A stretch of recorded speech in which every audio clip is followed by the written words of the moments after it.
Manalangin tayo. O Diyos na makapangyarihan sa lahat, lumalapit po ako sa inyo ngayong gabing ito na may pusong nagpapasalamat.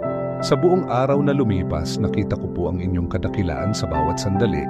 Tunay na ngang hindi nauubos ang inyong biyaya, at sa kabila ng aking pagkukulang, patuloy kayong nagbibigay at nagmamahal. Panginoon, salamat po sa buhay na inyong ipinagkaloob. Salamat po sa bawat oras, sa kalakasan ng aking katawan, at sa pag-iingat ninyo sa akin at sa aking pamilya. Sa kabila ng mga pagsubok at hamon ng buhay, hindi ninyo ako pinabayaan. Patawarin mo po ako, O Diyos, sa aking mga pagkukulang.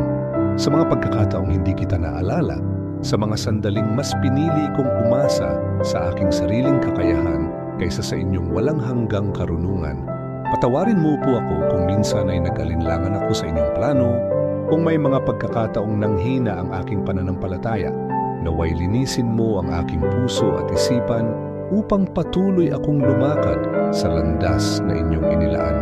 Panginoon, hindi ko man laging nauunawaan ang inyong mga plano, ngunit naniniwala ako na ang inyong biyaya ay sapat at walang hanggan.